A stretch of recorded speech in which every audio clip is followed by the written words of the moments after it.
All right, welcome everybody. Happy New Year, and welcome to the very first episode of Sales Pipeline Radio. I'm your host, Matt Hines. Excited to have you here for another year of great content, great guests. Super excited to get this ball rolling. If you are joining us live in the middle of your workday, in the middle of your work week, thank you so much for joining us. If you are listening or watching on demand, thank you so much for downloading and subscribing. Every episode of Sales Pipeline Radio is always available, past, present, and future, at salespipelineradio.com. Today, very excited to kick off 2025 with my friend Jim Huffman. He is the CEO and founder of Growth Hit and one of the smartest marketers I know. Jim, thank you so much for joining us.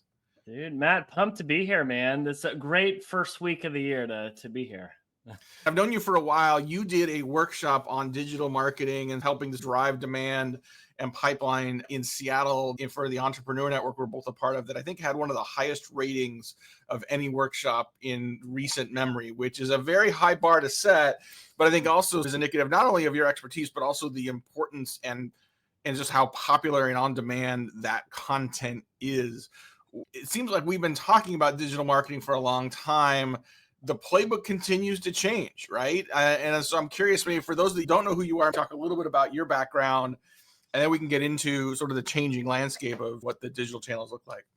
Yeah, for sure. And yeah, your talk was pretty awesome. Adam Weiler and I were comparing notes on it. It's fun to have some light bulb moments go off. I have Growth Hit Marketing Agency. I started my career in finance looking at spreadsheets, and then that didn't take me too far. So got into marketing, and you started this agency about 8 years ago, just accidental. And I was obsessed with a couple things. One is this idea of growth hacking at the time and growth marketing, which essentially is just full funnel marketing. And the second thing was conversion rate optimization, which I actually hate the phrase. It's just doing experiments, doing A/B testing.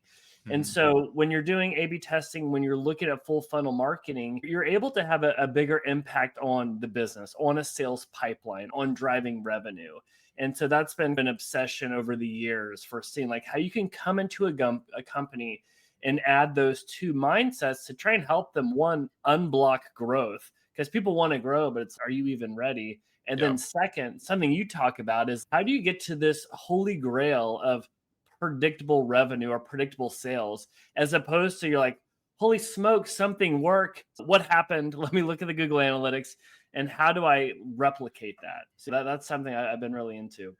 This concept of both growth hacking and CRO has been around for a while. And I think in B2B, it's a mixed bag historically, right? We know that a lot of our buyers are online. We know that there are journeys we can manage there, but oftentimes it's complicated. It's a long sales cycle. There's multiple people in the buying committee. So it's not like a click conversion from search is going to close the 7-figure deal. So how do you help clients put in context the importance of continuing to leverage digital and conversion rate optimization and continuing to improve performance there with the complexity of that B2B journey? Yeah, that's a good question. So the first thing I do is I have people ask themselves a question. Do you know what's actually stopping you from growing? And it's like a scalability assessment, if we want to give it a fancy marketing headline. And I usually say it's one of three things. So if you're thinking of like your Q1 goals, why might you not be getting there? Is it one, positioning? Are you in a sea of sameness and you're not standing out? So before you start doing ads, before you start optimizing the funnels, let's get that dialed in. And so there's a whole path we could go down there. The second is I like to start bottom of the funnel is conversion. Do you know how to activate people? Is your sales funnel about booking a call? Is it a demo? Is it product-led growth? Do we need to drip them content authority before we go for the jugular? Or is it about speed and being able to take a call today because it's a cybersecurity breach and it's go time?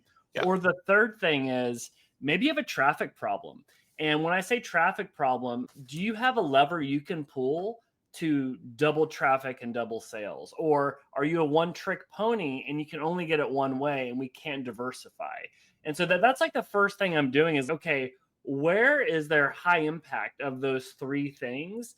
And then from there, I'm starting to assess, okay, where can we have an impact? And I'll pause there because there's different ways we could go. But the first thing is like assessing where are we at? Like, where do we need to have our lasers focused right now?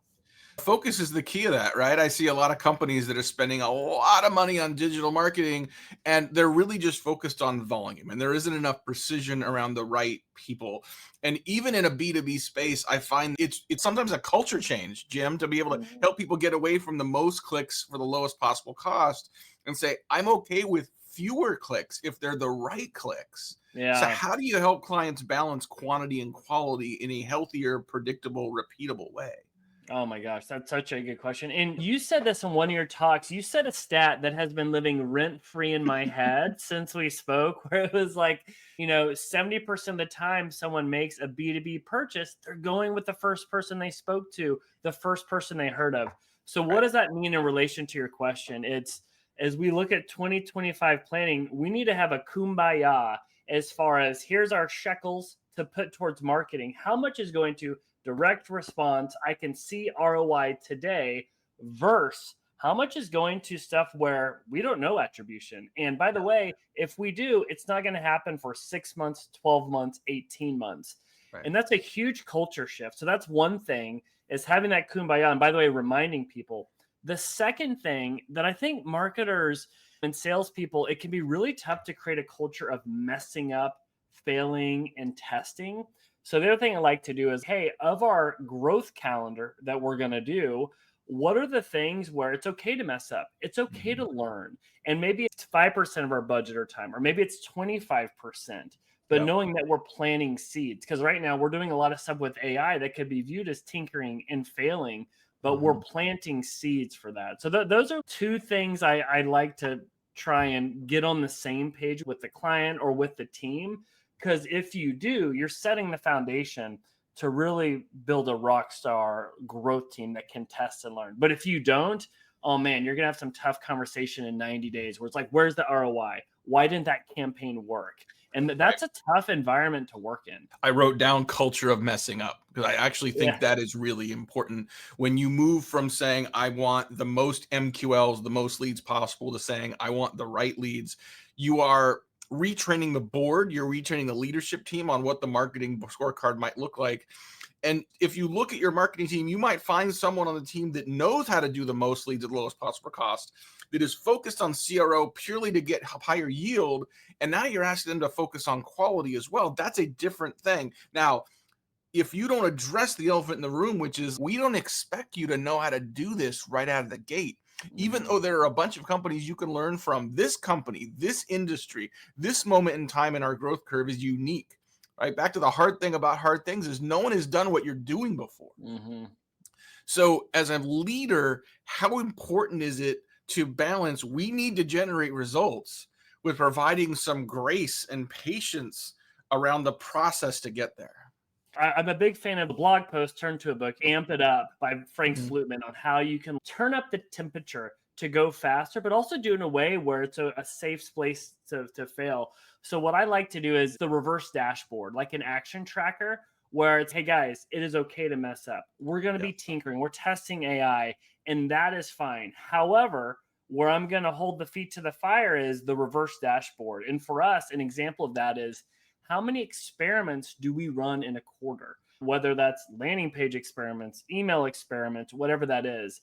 Yeah. And that's where I track. So for us, we say 12. I want to do one per week Mhm. because I believe if I have the team that's testing and learning, the input will result in the output that we want. And so that's one way of trying to be like, okay, I'm giving grace. I'm making it okay to mess up, but I'm going to be pretty hard on we need to have that input. But candidly, with Growth Hit, our agency right now, we put a lot into stuff where it is immediate ROI results. And I'm even having to like drink my own Kool-Aid as we invest more in content marketing and things where I'm basically like, I don't care to see any ROI on that in the short term.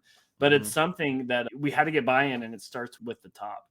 Talking today on Sales Pipeline Radio with Jim Huffman. He is the founder CEO of Growth Hit, talking about conversion rate optimization, talking about improving digital performance, but doing it in a way that drives the right traffic, the right pipeline, a repeatable, sustainable way. You mentioned earlier the stat, and I'm going to get the numbers slightly wrong. I'm going to ballpark it. Shout out Carrie Cunningham, who did this research in the early fall.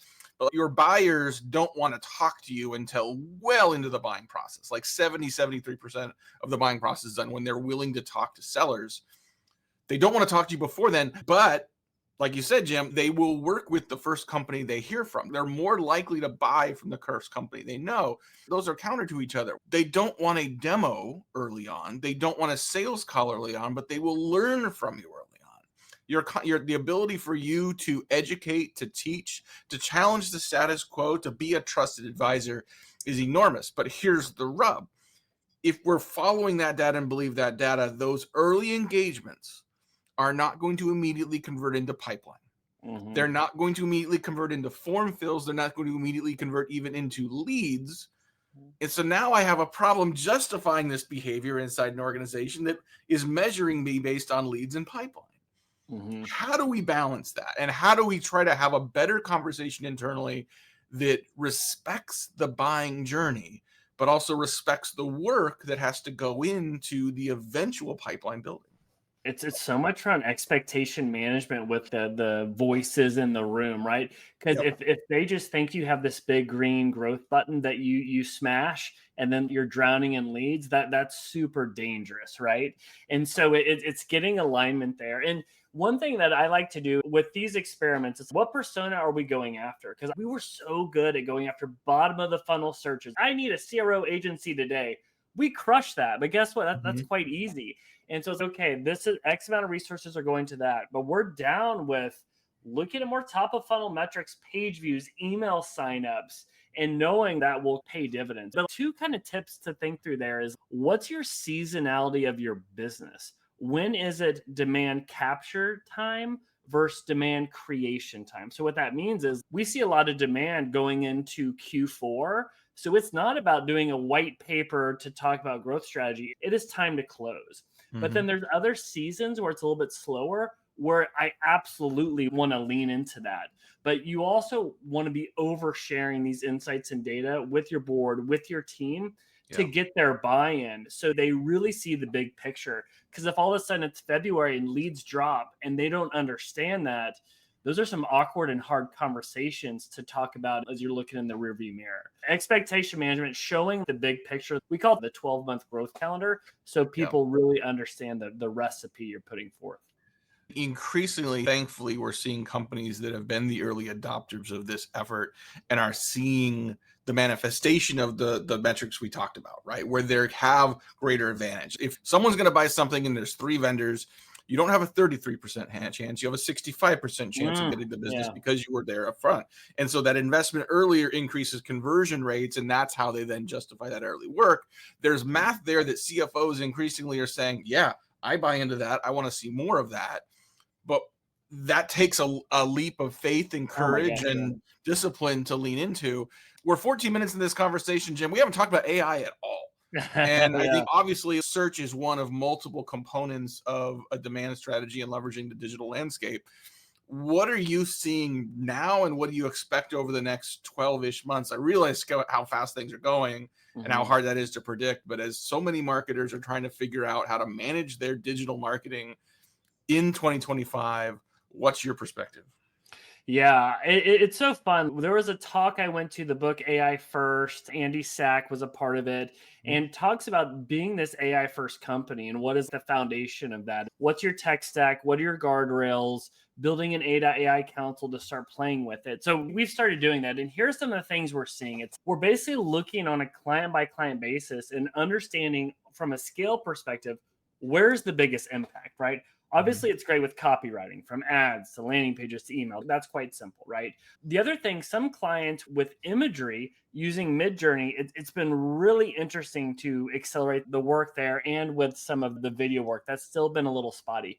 But honestly, where I'm getting really intrigued is starting to build databases and get really smart with how we can approach those. So for example, we are looking at location-based services where we create a scraper through Google Maps where we can scrape all the locations. We can then use a screen grab tool where we pull every web page. Then we bring in AI to basically do an assessment of those pages. We're then funneling in Google reviews to then do AI-based voice of customer search component of that. The next question is, what do we do with that? I don't know. We're Mhm. trying to figure that out. But it's Mhm. like we're tinkering and we're playing with looking at what we're doing and how AI can make us like 10x better. And the Mhm. last thing that I'll say on this is, for me, I found it be a really good thought partner whenever I can be in a conversation. We use Read AI to take notes from it. We import all of our notes to like a custom GPT, but then I'll basically take the role of this amazing growth hacker that understands product led growth or ABM. And before you come with the strategy, ask me 5 questions to give you more context before you give the recommendations. I think Jeff Wolf's book, AI Driven Leader, inspired that. Mhm. So those are things that have been really helpful. But again, I'm dancing around this question a little bit. I would say we're still in tinkering mode. We're building custom GPTs for clients and it's interesting, but I'm not sitting here, nailed it. Here we go.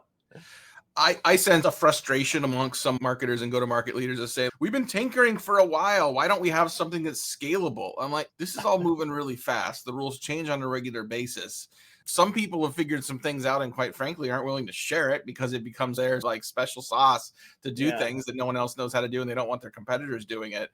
But as frustrating as it is, I think it is still tinker time. Right. And I Yeah. think that even as you identify things that can be done relative to copy, relative to editing, relative to data analysis, relative even to product marketing analysis, every new release unlocks something new that can be done. And there's going to be tinkering happening for quite a long time.